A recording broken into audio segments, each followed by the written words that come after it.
The folks over at The View making more stupid news again today. I'm sorry, the show, it's the worst show on television. I do not understand how it still has an audience. Sunny Hostin, you know, who like used to be kind of normal. She wasn't obsessed with race at every turn. I used to be on, in my very young years as a cub reporter at Fox, the O'Reilly Factor with her, and she wasn't this way. She's gotten swept up too.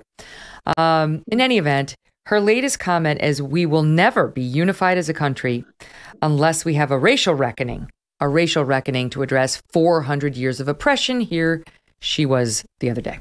We came together as a country because it was a foreign adversary. Yeah. That is why I think it was an act of foreign terrorism. And so we felt like, how dare you come to our country and harm us?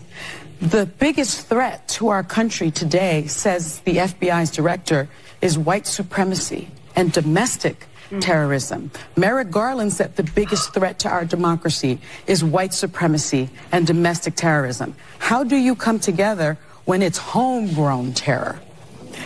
And we have never addressed why there is that issue that remains in this country 400 years later. And until we get to that, until we have accountability, we are not, I don't think, ever going to be able to come close. What do you make of it? I mean, just notice how there's no elaboration on that. What does a racial reckoning truly look like to you? Because we've been through the Civil Rights Act and Jim Crow is gone. We are legally all equal. The criminal justice system that they use to substantiate their claims about systemic racism, debunked. Policing, debunked. We have affirmative action that's been going on for nearly or a little over 50 years in this country. Where is the racial reckoning necessary? Where is it that we as a society need to be uplifting and helping Black people that we haven't already done? And she never elaborates on that. It's just beautiful, pretty words that sounds like there's something we need to get behind and fight for, and they mean nothing. Mm-hmm. I have a genuine fear that this type of attitude is going to create racism, where it was dying in the United States. It wasn't eliminated, but it was dying.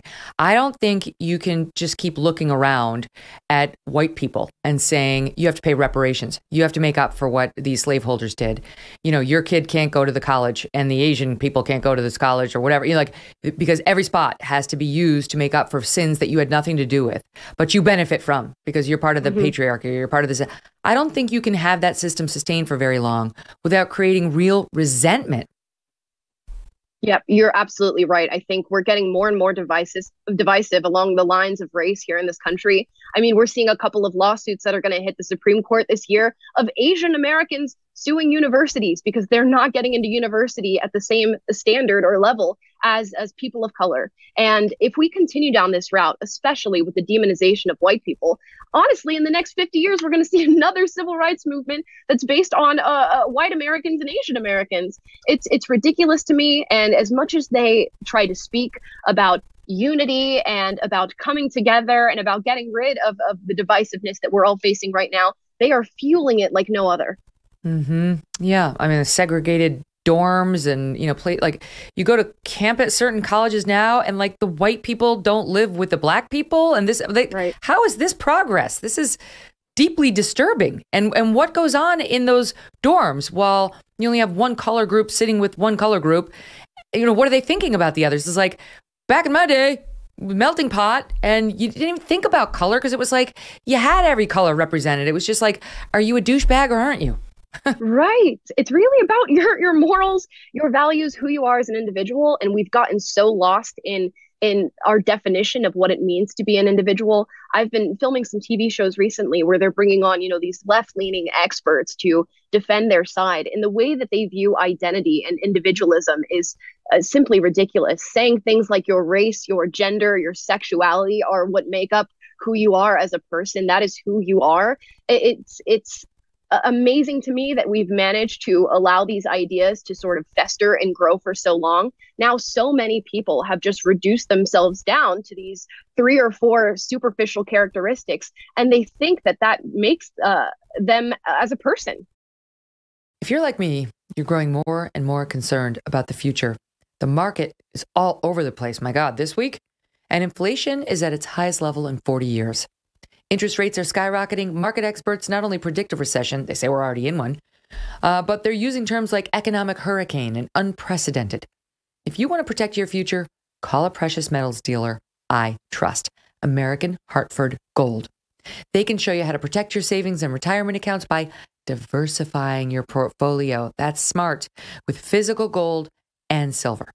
All it takes to get started is a short phone call, and they will have physical gold and silver delivered right to your door or inside your IRA or 401k. Have you been looking at those crown jewels this week with the Queen thinking, I wouldn't mind some of that gold? You can get it. You can get your own gold.